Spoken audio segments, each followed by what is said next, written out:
Hi everyone, welcome to Cloud on Air. My name is Jay Jenkins and I'm a customer engineer based in Singapore. In this session, Malcolm Holden is going to take you through Google Cloud Platform from beginning to end, covering everything from G Suite, compute, storage, analytics, and machine learning. Malcolm Holden has over 30 years of experience in IT, and he's going to bring that experience to this session. I'd also like to remind you that anytime you can ask a question below, and we have technical experts standing by ready to help. Toward the end of the session, you'll also have an opportunity to provide some feedback, so please do so we can make sure that this session is valuable to you moving forward. And with that, I'll transfer it to Australia to Malcolm. Take it away, Malcolm.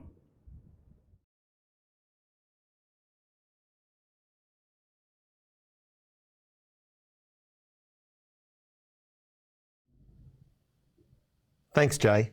Good afternoon, everybody, and thanks for joining us for the Google Cloud On Air webinar series. For the next 40 minutes, it's my privilege to introduce you to the components of the Google Cloud Platform and take you through what those services are and how you might possibly use them in your organization to leverage the capabilities of the Cloud Platform. As Jay mentioned, I'm a customer engineer based out of Google's Sydney office, and I work with customers across Australia and New Zealand to help them on their journey to the Google Cloud Platform. So my goal today is really to, as I mentioned, introduce you to the services provided in the Google Cloud Platform, what it has to offer. I'm not really going to be able to dive down deeply into a lot of those services because of the time. Fortunately, there are some other webinars this week which will be able to go down deeper into some of the technologies. But as you'll see, the platform is very broad, so to cover it all very deeply will take a considerable amount of time. But what I'm hoping to do is cover at a high level everything from infrastructure to big data, from collaboration through to machine learning, and talk about how those services play together and how you can leverage them in your organizations. But before I do that, I'm going to take a little bit of a step back and do a bit of a history lesson. So in the beginning, Google started with the vision of organizing the world's information and making it readily accessible or universally accessible and useful. And as part of that, we created Google Search. So a lot of you will be very familiar with this user interface, and I'm sure, like me, you use it every day at work and at home. But essentially, when we started, we had a lot of problems we needed to address. How do we crawl that internet of things? How do we crawl the data on the internet? How do we ingest the data, understand the data, and process that so it's in an indexable way or indexable format that we can serve back up to customers, allowing them to do their queries. So as part of that, we've developed a range of both technology and software services that help us address that. And it's those services and those technology stacks and the network topology that we now make available as part of the Google Cloud Platform for you to run your workloads and for you to leverage those capabilities in your own organizations. So back in 2002, a billion was a big number. Perhaps a billion still is a big number. There was about 1 billion pages back then that needed to be indexed. As you know, the internet's grown significantly since then. There's a lot more data out there.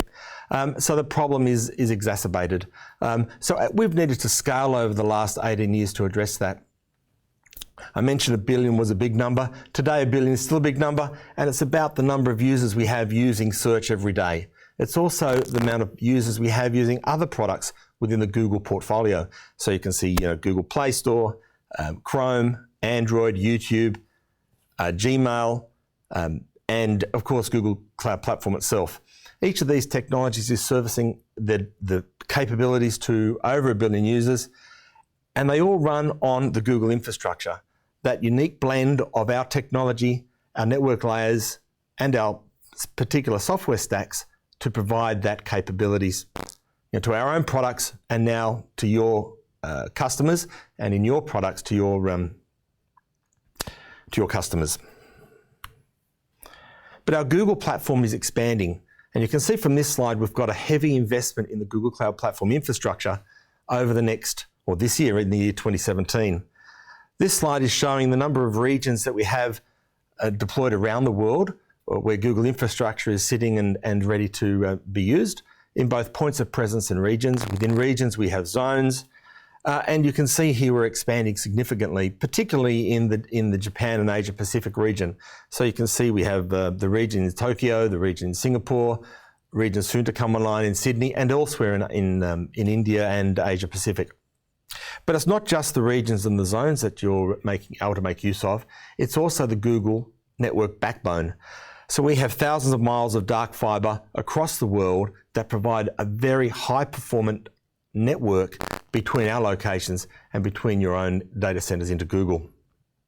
At any one time, it's estimated that our network backbone carries about 1/3 of internet traffic. So this is really important. We have our own infrastructure between our regions. Once you're on the Google network, you typically stay on that network, wherever you need to go, and it makes processing data very performant. Our network topology is very fast. It's not just about infrastructure and networking, it's also about the software solution and put in place. So some of the terms on this slide you'll be familiar with as research papers and research projects that have come out of our own engineering labs. So starting in 2002 with Google File System, moving up to things like MapReduce, Dremel, Bigtable, Flume, Spanner, and things like TensorFlow and Kubernetes. So these are all technologies that have their roots in our research division. To address particular needs of Google, we've implemented those as part of our platform to deliver certain functionality. And for a lot of these, we actually make them available as open source, so you can leverage them externally as well. When people come and talk to you, and I'm sure perhaps you've seen this slide, you'll see this massive number of blue hexagons with strange icons on them, roughly grouped in things like management tools and machine learning and compute. For some, this can be a little bit daunting, a little bit confusing to understand. And in fact, even if you go to the Google Cloud website, the question is, where do I start? And that's really my goal today, is to try and help you on that journey, to make sense of a slide like this and to simplify it down to some very basic building blocks that we all need when we're looking at our own compute workloads. I'm going to do that by really sticking to the agenda on the screen now. I'm going to start talking about computing, I'll move into networking, I'll talk about storage, big data, administration, development, and finally, because this is a Google Cloud Platform presentation, I'm going to talk about machine learning, which is very important to us all here at Google.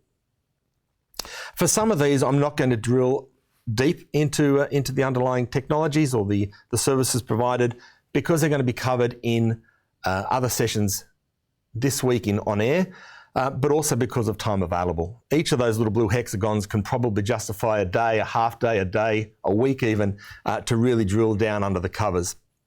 So we're going to keep it simple at a high level and provide you with enough information that you can start on your own journey and start utilizing some of the Google Cloud Platform capabilities to deliver value and benefit in your applications. So starting with computing, or how do we do things on the Google Cloud Platform? And really there's three things we want to talk about here. The first one's virtual machines. So that is, I have something running on my on-premise or on another cloud or somewhere else, and I want to bring that to Google Cloud. Or containers. Containers is a very hot topic at the moment for application development and abstracting, providing an abstraction layer around that application development. And I'll talk about how containers can be used on the Google Cloud Platform. And finally, I'll talk about serverless computing, which is all about organizations that don't really want to worry about the underlying infrastructure or operating system. They want to focus on applications and on functions themselves and not worry about the underlying technology. So I'm going to talk a little bit about that as well. So let's start with computing, virtual machines. So virtual machines are exactly that. It's a virtual server, a virtual machine running on the Google Cloud Platform.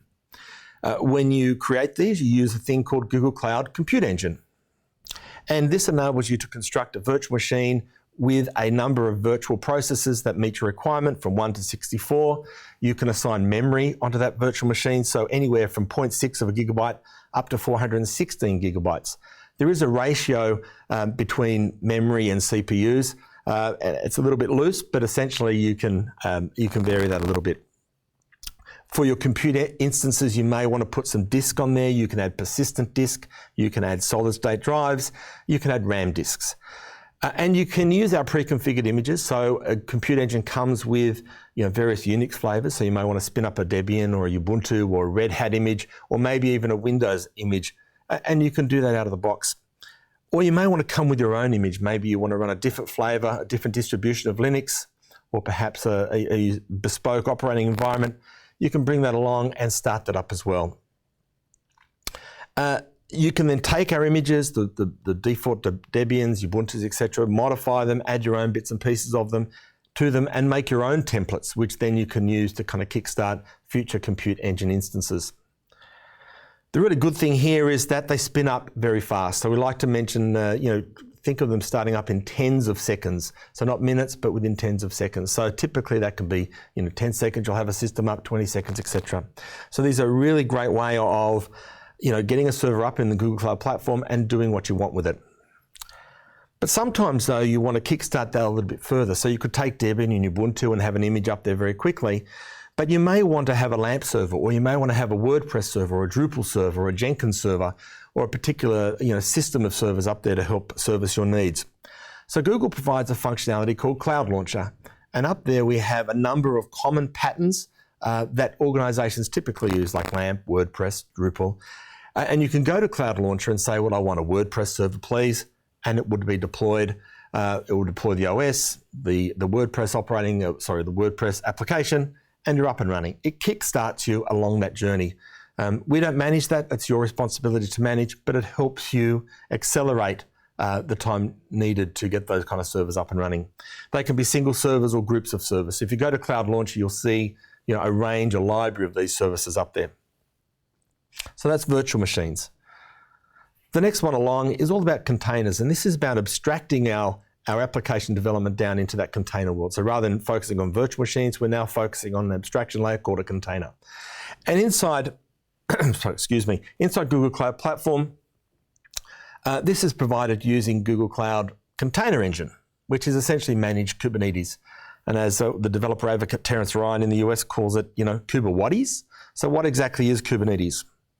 So Kubernetes is essentially an open source technology, software technology that has come out of our Google Labs, and it provides container orchestration. So this is orchestrating your containers that may work together in complex systems. So it enables you to run a large number of containers and manage that very effectively and very efficiently across the implementation. So as an example, I might have a 3-layer type application here with a data backend, an API layer in the middle for processing, and a front end. And within those, I have a number of containers running to provide that certain functionality. I treat them as a system. I treat them as a single unit, really. And Kubernetes helps me manage that so that if one server goes down at the API layer, and I've specified I always need to have 4, it will automatically start another one up. So it manages and monitors that system running. Now, you can run Kubernetes on-premise if you like, or in fact, you can run it anywhere you like, on your laptop even. It's an open source technology. But to do it, you really need to do a couple of things. If you're running it off cloud, so on-prem, you need to build up the machines, install the operating systems, maybe install Kubernetes, or you will need to install Kubernetes on top of it. Define the networking topology that's going to tie all these servers together. You then may want to put in some DNS registry, a service discovery service, maybe some logging and some monitoring, because those things are important. So, it's reasonably complex to have this up and running on premise, and then you've got to manage it from a software update perspective, make sure the operating system is continually patched.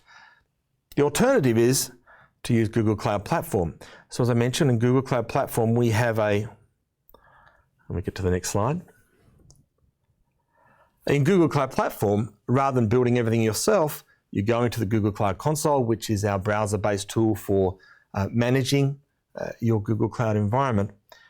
You click on Container Engine, and you click that button that says Create a Container Cluster, and the cluster comes up. You specify how many servers, nodes, etc. you want, and up it comes. Much more simple to use, and enables you to accelerate, that journey once again. So as I mentioned, Kubernetes is available on the Google Cloud Platform as Container Engine. We include some smart defaults there around monitoring and logging and DNS and service discovery, etc. And the good thing here, it's auto-scaling. So you provide the parameters under which you want that scaling to occur, and we do the rest. We manage that for you. The other way of doing containers inside Google Cloud Platform is using App Engine Flexible. So in Google Cloud Platform, there's 2 versions of App Engine. There's App Engine Flexible and App Engine Standard. So I'm talking here particularly about App Engine Flexible. App Engine Flexible really is based on Docker under the covers, If you want to bring your own Docker file, you can bring that into App Engine Flexible, flick a bit that says, runtime equals custom, and it will start up and run that container for you, that Docker container for you, and provide you with an endpoint that you can then call that container or access that container through, and it will allow you to auto-scale. So you get all those good things out of the box. So it'll auto-scale from your one instance up to however many instances you need to cover your particular performance and your particular load. So that's containers. There are a couple of tools on the platform that help you with containers. So the first one is Container Registry. And this is a container image storage. So you have your images, you can store them in the registry, register them in the registry, strangely enough, and have them available for deployment inside the Google Cloud or potentially inside App Engine, or even running Docker on your laptop or on premise. So quite a lot of developers will use the registry to store their Docker images. They can deploy to production, or they can deploy into the cloud, or they can do development on their machines and in their environments using their own Docker containers. The other tool there is Container Builder. So once your container layer or your system of containers becomes more complex, you may want to use something like Container Builder to build out what those interactions are, and it enables you to tie that back into any continuous integration type product you may have in the back end. So a couple of tools to make that a bit easier if you're going down the container route.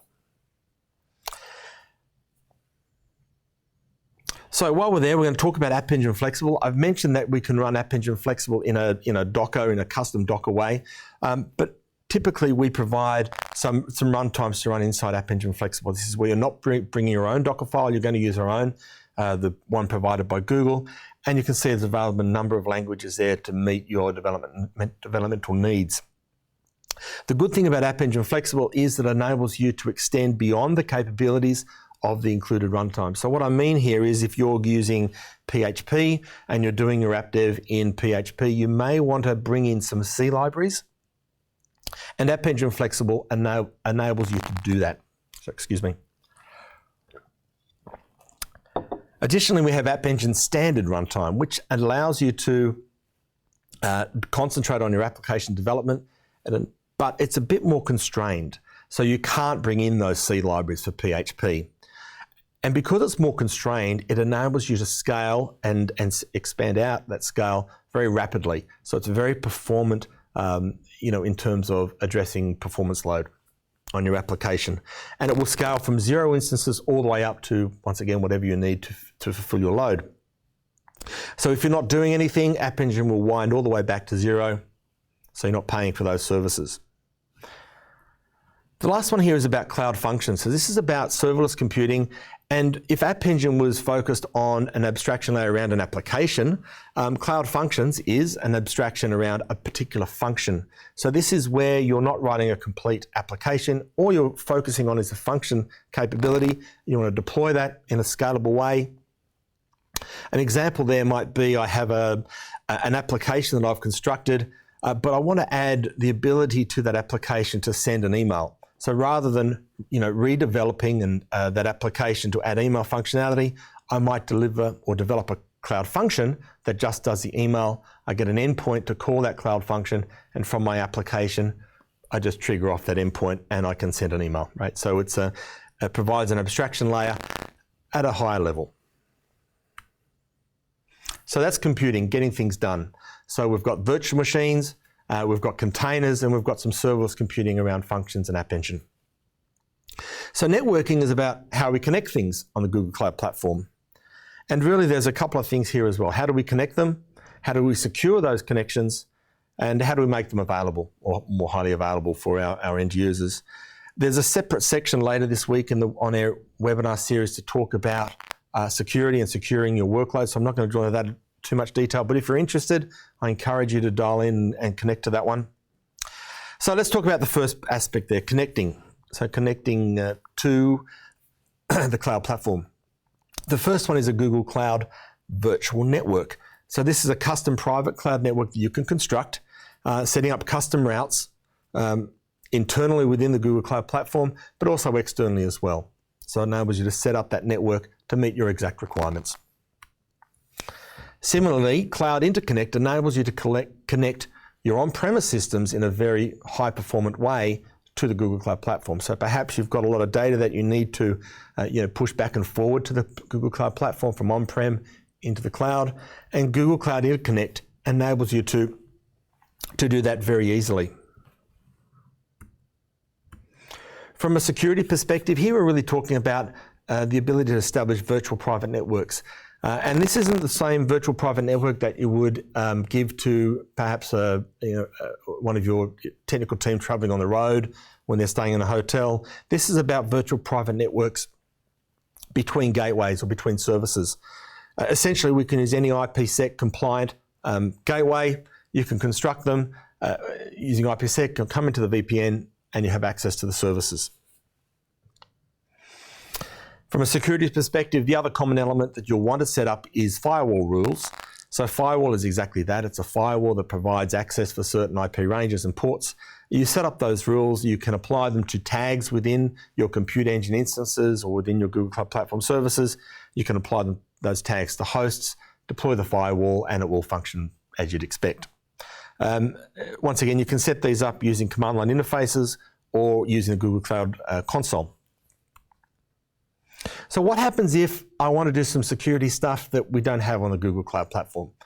There's no problem there either. So what you can do is you can instantiate a compute engine instance and build whatever you need on that instance itself. So maybe some custom solutions.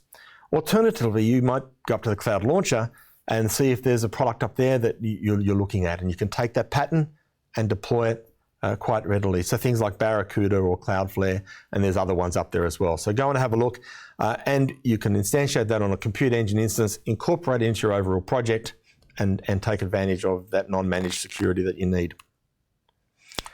From an availability perspective, we have the Content Delivery Network, and this is all about pushing data or making data more readily available at the edge of our network. So things like edge caching and preloading of those caches. And we can do that primarily we're activated through our load balancers based on HTTP headers. So we can provide that service. DNS, this is exactly what you'd expect. It's a DNS server running inside Google Cloud. Promises 100% SLA, which is really great, and enables you to add your own servers into that mix so we can find them. And similarly, load balancers, to distribute load, both from external sources coming into our platform and within the platform itself to distribute work amongst multiple services there. So all those services that would expect to be there are there. So we've talked about computing, getting things done. We've talked about networking, but often I have data that I need to store, and there's a separate session on data, so I'm going to cover this at a high level as well. So where do I keep things? So when you're keeping things, it's probably good to understand what kind of things you want to keep. So typically that may be files. So we might talk image files, video files, Office documents, PDF files, etc. Sometimes called object storage or blob storage. I may have some database needs. So I might want to store things in a relational database or potentially a NoSQL database. And then I have big data. So how do I do these three things? So from a file storage perspective, when we're talking about that object storage or that blob storage, we have Google Cloud Storage.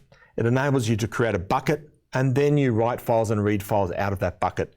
And there are several types of buckets that we can set up: multi-regional, regional, nearline, and cold line. And depending on your requirements will depend on which one you should go with. And I'll go through those shortly. When I'm talking about those storage options, so multi-regional, regional, etc., it's good to understand not only the type of data I want to store, but who's going to access it. Is this data that's publicly available? In other words, publicly available globally, or is it data that I need to have close to my application that's processing that data, or is it a long-term storage type scenario where it might be a backup or an archive that no one's really going to look at day to day, but they might every 3 to 6 months look at that video file. So long-term storage. And based on your particular needs, you may go with something like multi-regional storage for public data, where you're distributing that across all our regions. So high availability, geo-redundancy, costs a little bit more than the other layers of storage, but it's great for those kind of use cases you can see on the slide there. Alternatively, if I need to maintain that data close to where I am, I might choose regional storage. And this is where it's held in a narrow geographical region, perhaps in Singapore, Tokyo, US, etc. It still can be split across zones within that region. Slightly less storage cost, depends on the need. And then the long-term storage is really based up into two options, nearline and cold line. And both of these are similar. They provide very fast access to the data, but it's at a lower storage rate. But when you access the data, we charge you a cost for retrieving. And there's minimum charges there as well. So 30-day minimums and 90-day minimums, depending on which level you go with there. That's not to say you can't delete the data within that time period. You can. It's just that we're going to bill you for 30 days or 90 days, depending on which one you choose. So application data, this is where we start getting into that almost religious debate around SQL or relational databases and NoSQL databases. I'm not going to buy into that debate today. All I'm going to say is that we can do both. So on the Google Cloud Platform, we have Cloud SQL. And this is a traditional SQL server, relational database, that can run in the cloud. Vertically scalable. We manage the backups for you. It's easy to set up replicas if you need to. And we support two types, essentially, at this stage. So MySQL and Postgres. So if you have a relational database need, Cloud SQL is there to help you. You may have also heard about a new one called Cloud Spanner, which we announced earlier this year. So Cloud Spanner, once again, is based off a research paper coming out of our engineering team, but it provides you a globally distributed, horizontally scalable relational database system that provides high availability and strongly consistent transactions. There's a separate session this week to drill into Cloud Spanner because this is quite unique, quite a unique technology. So I encourage you to dial into the Spanner talk later in the week to learn more about that one. So NoSQL. So we've got a couple of flavors of NoSQL databases that we can use and leverage. The first one is Cloud Data Store. It's document-based, it's indexable, it enables you to scale, right? So we have a lot of organizations, a lot of gaming companies are using this to store user data, to store artifact data. It scales globally, very fast, very performant. So Cloud Data Store is there as well.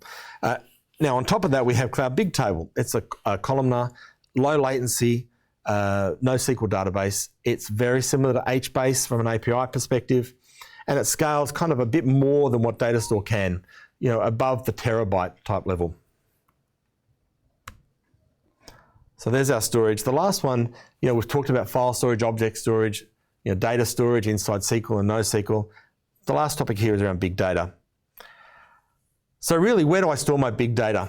I can store it in any one of those options. So I could store big data in a file storage, object storage location. I could store it in SQL. I could store it in one of my NoSQL tables. What's more important is what I can do with it on the Google Cloud Platform. To that end, we have a number of services that are available to help you access that information, analyze it, and do stuff with it. The first one I'm going to talk about is BigQuery. So BigQuery is a data analytics warehouse that enables you to pipe data into it and then run some analytics very quickly against it. So when you're doing big data analytics on premise, typically you set up some kind of cluster of servers, you have a query and you throw all your computing resources at that query and the query will finish whenever. For Google Cloud Platform, and in the case of BigQuery, this is Google's infrastructure that we're throwing at it. So it's very fast, very performant, and enables you to analyze large volumes of data very quickly. So we're talking about billions of rows within seconds type response. One of my colleagues regularly does demonstrations showing queries against a petabyte database, so 1 trillion rows, and he's getting response times in about the 3 to 4 minute period. So this is a tool that enables you to analyze data very quickly using standard SQL. So some of the other tools that we have available to help you on that big data journey. The first one here is Cloud PubSub. So this is a messaging bus that enables you to push data into a topic and pull data from a topic and then process it. It's very scalable. It will scale up to, actually it will scale beyond 1 million messages per second. But we ask if you're going over 1 million, just let us know. Just set a flag and say, hey, I'm going to go up to 2 million. I'm just letting you know, right? So this is a very performant messaging bus. So often when you push data into a topic in PubSub, you want to pull that data off and do something with it. You want to transform that data and take it from the source and put it into a sink somewhere. And that's what Cloud Dataflow provides you with, the ability to transform data from a source into a destination. It's based on Apache Beam, so this is a managed Apache Beam instance, Google Cloud Dataflow, enabling you to define the transformations you want to occur on a particular data set and run that and manage it for you. And the last one here is Google Cloud Data Proc. So this is essentially a managed Hadoop Spark instance on the Google Cloud Platform. So it's the ability to instantiate a Hadoop Spark cluster very quickly, often within 90 seconds, define those nodes, we manage it for you, and it provides you with a very fast way of getting into that kind of Hadoop Spark, Hive, Pig type environment. It will auto-scale based on your parameters, very performant, very effective. Now, importantly, all of our services have an SDK and an API layer around them, so you can write programmatically to interface with each service individually. But often we will look for a way to loosely couple these services, and Google Cloud PubSub and Google Cloud Storage is something that all these services have in common. They can all write to a topic, pull from a topic, and write to storage. So often we see solutions where services are being tied together using Cloud PubSub or Google Cloud Storage. The example here is that you might receive an image from an application. That image might get written to Cloud Storage, which might trigger a Cloud function to go and retrieve the image, run it through the machine learning API, and do some analysis. So you can tie these services together very easily. So what if I need something that we don't offer on the Google Cloud Platform? No problem. You can use Compute Engine and build what you need. Alternatively, you could go out to the Cloud Launcher and see if there's a pattern out there that can help jumpstart that. So maybe something like Cassandra or MongoDB or others, right? So you can go out and have a look at the Cloud Launcher, bring that in, incorporate that instance as part of your overall solution to fulfill your specific needs. Okay, so we're going to talk quickly about administration here and operations. So from an administrative perspective, there's three things once again. So reporting, security, and configuration. So from a reporting perspective, we have a capability called Stackdriver.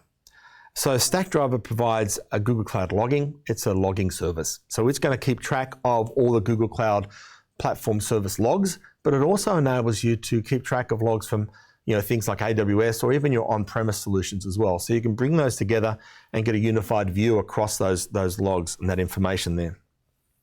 Similarly, Stackdriver monitoring provides the capability to look at Google Cloud Platform, AWS, etc., and trigger alerts based off things that are happening in those systems. So whether it's a log or some kind of uptime, a server's gone down, or there's some kind of metric that you've built around that. So we've got Stackdriver logging and Stackdriver monitoring.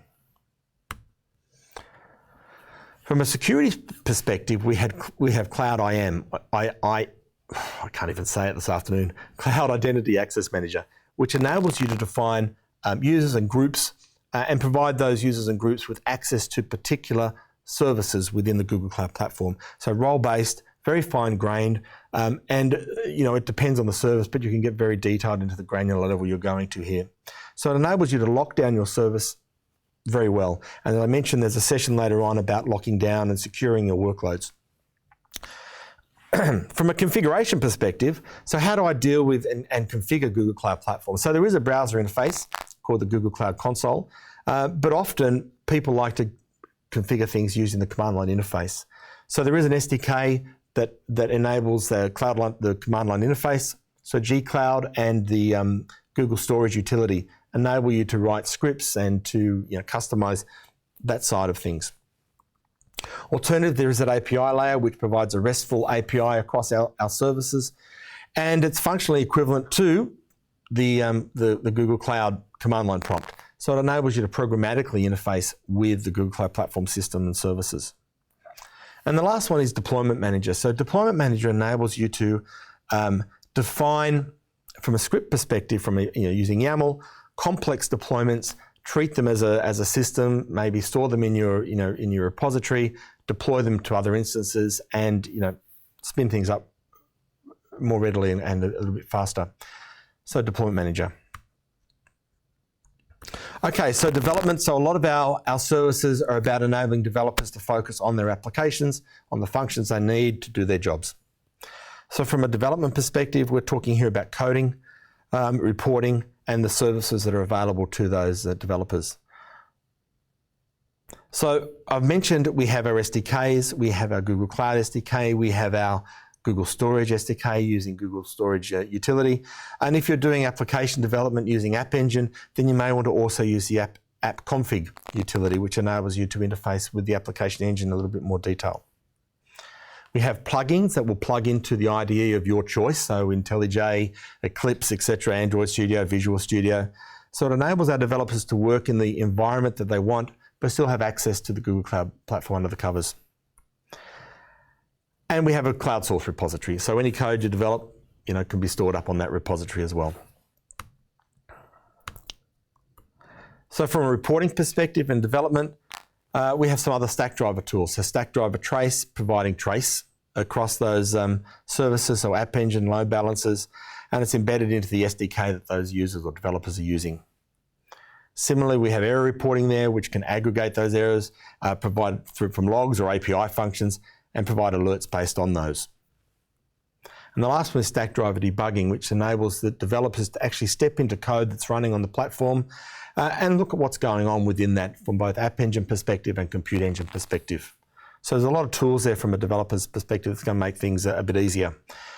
More importantly, when we look at Google, it's more than just Google Cloud. We have services around YouTube, we have services around Android, services around Maps, etc. And these all integrate very nicely into the Google Cloud Platform infrastructure to the point where we can use default credentials within Google Cloud to call out very easily into these other services and get things done. So it simplifies the process of integrating with other Google services that are available. So the last topic here is around machine learning. So machine learning is once again really three things. It's about using models, it's about creating models and extending those models to meet our particular need. So from a Google Cloud Platform perspective, we have a number of models that we have developed and trained, and we've surfaced those through the APIs in machine learning on the Google Cloud Platform. So we have the Vision API, the Natural Language API, Speech API, and the Translation API, enabling you to interact with vision, speech, etc., translation. So doing things like on an image, we may want to detect faces, we may want to extract text, we may want to take that text and maybe run it through the Natural Language API to get sentiment or syntax analysis or entity extraction. We may have an audio file that we want to convert to text, Speech API. We have a Translation API, we might have something in Japanese, we want to convert it to English. So these are APIs that you can use in your own applications very easily. And I encourage you, if you haven't started playing with them, to give them a go. Sign on to the Google Cloud Platform, start playing with these APIs and seeing what they can do with your data. But sometimes we want to extend that and build our own custom models from a machine learning perspective. And that's really where Cloud ML Engine comes in. So the Cloud ML Engine is a managed TensorFlow instance. So that begs the question, what flow? Right, so TensorFlow is another one of those research projects from Google Engineering, which we've open sourced as TensorFlow. You can grab TensorFlow from GitHub, bring it down and use it on premise, and enables you to build your own models based on your own data needs. When you're building these models though, although you can do it on your laptop, you're sometimes at the mercy of the compute power available on that laptop, particularly if you've got complex models and large data sets. And that's really where Cloud ML Engine comes in. It's managed TensorFlow up on the Google Cloud Platform. We can take your models, we can take your data, and it scales very well on and generates models very quickly using things like graphical processing units to do that. And then you can use that model as you need to within your own applications. So as I mentioned, there's a lot of stuff in the Google Cloud Platform, and when you look at this big blue hexagon slide, sometimes a little bit daunting, but hopefully what I've just gone through simplifies that a little bit for you and provides you, with enough confidence to start exploring Google Cloud Platform and what it can do for your business. So thank you for joining me this afternoon. there are a couple of steps, some things you can do if you want to learn more. Obviously, the first one is to make sure you've registered for the other OnAir webinars this week. But you can go and get certified. Google Cloud or cloud.google.com/training provides some certification links and some training links up there. You can go to Quick Labs and get some labs and do some tutorials on the various elements that make up the cloud platform. You can sign on to Coursera and run through some courses around maybe DevOps or computer engine or maybe machine learning. Or you can contact us. If you're in Australia, New Zealand, contact the local team here. If you're elsewhere in the region, contact your local representatives, and we'll come out and have a chat to you about any of this and drill down as I mentioned. Importantly, if you sign up to Google Cloud, there's a free trial. You have a bucket of funds available that allows you to explore, maybe run those tutorials, try things out with your own data, and start the journey. I'll be back with Hilary O'Connor, who's my colleague here in Australia, and we're going to address some of the questions that may have been raised while I've been talking. So we probably need a minute or so, and we'll be back then. Thanks.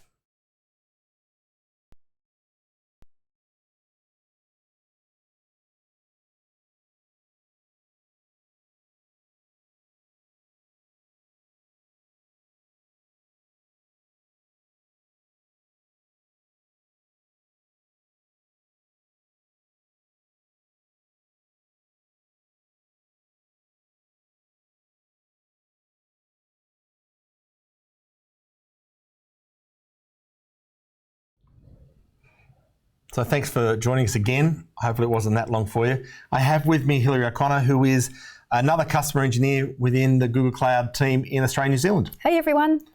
Hilary's not based in Sydney. Hilary's over in New Zealand. You might be able to tell that from the accent, but we're fortunate to have her with us today. So Hilary, you've got some questions? Yeah, I have a few questions that have come up, so we'll get into them. So firstly, can GCP or Google Cloud Platform be integrated with someone's existing on-premises data center? Yeah, so there's a number of ways we can do that. I mentioned earlier that there was the Cloud Interconnect, which enables you to establish a pipe, if you like, so you can push data back and forward. There's, from a networking perspective, we can certainly create routes that will route work where it needs to go. Great. So I guess the answer is yes. Absolutely. Easily. Do you have anything to add to that? I'd add a couple of things, maybe around the VPN. So I believe you talked about the IPsec gateways earlier on, and how we can, if you have an IPsec gateway, you can connect to us and have that private connection through a VPN. And also, if you're looking at running containers, so Kubernetes and some of the other things that you talked about, then you can actually manage those across both an on-premises and cloud workload as well. In fact, even cloud to cloud if you want to be on the edge. Yeah. So we're seeing that quite a bit from a managed Kubernetes and a multi-cloud solution where we have containers deployed across cloud vendors and on-premise to provide a even more highly available solution. Absolutely.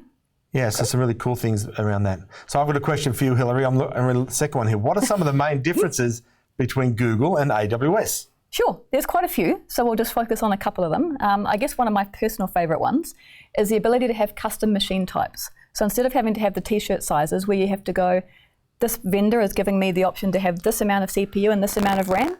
Maybe I want this amount of CPU and this amount of RAM, or vice versa, but I have to pay for both. Well, we give you the option to have these custom machine types, which lets you say, this is the amount of CPU I want, this is the amount of RAM I want. And if you can imagine, if you're spreading that out over a whole lot of different machines, then from a cost perspective, you can actually save some real money if you're building it out over a fleet of other machines. If you're dealing with load balancing, I know you touched on that earlier, and if you've got spiky traffic loads, with us, you don't need to pre-warm the load balancers. So once that spiky traffic hits, the load balancers are going to kick in, and there's no waiting around for other vendors perhaps that may need to pre-warm those load balancers for you. On the topic of load balancers, we also give you a global IP address. So rather than having to have, say, a region by region IP address and then do DNS round robining, you can have a single anycast IP address with us as well. There's quite a few other things that sort of go into the pricing aspects as well, but we don't have to drill on those today. But if you head over to the website, we've got some great, in fact, there's a great series of documentation that I recommend whoever asks this question takes a look at, called GCP for AWS professionals. So Google search that and it will give you some great links and help you understand what we do and how it differs to what AWS does. The other thing, Hilary, that I'd encourage people to do is to, if you're familiar with AWS, familiar with starting Compute Engine, familiar with maybe deploying Hadoop, and having, kind of a data processing environment on AWS, I'd encourage you to sign up for our trial, use your $300 credit, start playing with some instances, see how quickly those services come up, and, I think you'll be a convert. Yeah. Actually, one last thing I'll throw in, just because you Sure. mentioned about quick and speed and services. One other great feature differentiator we have is around live migration. So the ability that if we need to do maintenance on the VMs, we live migrate those for you so you don't have any downtime. There's no kind of more having to plan around another vendor's scheduled maintenance where you have to that becomes your problem. Or the machines get shut down, we live migrate for you. So it's another great feature. So some cool things there. Yep. So check out the website. There's some great stuff up there to have a look at. Yep. But, sign up for the trial, get into the Google Cloud platform, start experiencing it for yourself, see what's possible, see how fast it runs. And as I said, I think you'll be a convert. There's a couple of other questions. Go ahead. Great. So someone had lots of on-premise VMs. Yep. How do they work out what they want to move? Good question. So we've got lots of VMs running on premise at the moment. How do we take, which applications do I move across? And I guess the first point is to understand what those applications are at a deeper level. So try and do some triage around the impact or the load, the data, etc., that's required for each of those application stacks. Some of them might be relatively easy to move, where they don't have dependencies on other on-premise solutions, on-premise data stores. So you might be able to move those quite easily. Great. Some of them might have some more dependencies, which you may want to give some more thought around. And some, maybe they've got to stay on-premise. So we look at maybe a hybrid solution, as we talked earlier. But the important thing here is that there are tools available to help migrate those across from on-premise into the cloud environment. We can do that live migration, so it's running on-premise and you want to move it to the cloud. We can do the live migration. It will start pushing up into the cloud environment, into Google Cloud. Once it's there, you're notified and you can start one and stop the other and repoint, etc. So I'd recommend that people have a look at Cloud Endure. So Cloud Endure is a service that we partner with at Google, and we take care of all of the pesky pricing and all of that for you. We do it all for you. And that does exactly what Malcolm was just talking about. So that lets you live migrate from both on-premise and virtual machines and other cloud vendors. So have a look at Cloud Endure.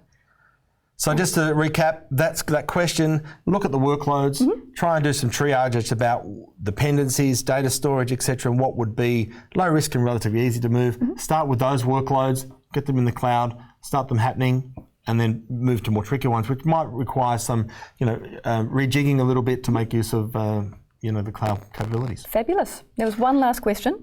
Sure. The organisation's concerned about data security and the cloud. So if they were going to move to a cloud-based solution, how can they ensure their data is encrypted? So this is a good question. We've got another session later this week to talk about securing workloads. So I'm going to, remind you all the time, every time I get to tune in for that one. But essentially, at a very basic level, security is probably more important to Google than it is to any other organisation, right? So security is very important to us. We have a whole team, I think there's about 700, 800 engineers focusing just on security aspects around Google Cloud. But at its function, at the base function, when we're talking about data and moving into the cloud and working with cloud-provided solutions, we're really talking here about encryption in transit and at rest. We use a number of algorithms to ensure that. Using user key encryption, either keys that we generate internally or ones that the user provides, the customer provides, so we can't even access that data if we wanted to. Security is very important. If you're moving to it, you can ensure your data is encrypted. We provide that service by default. It's turned on. Fabulous.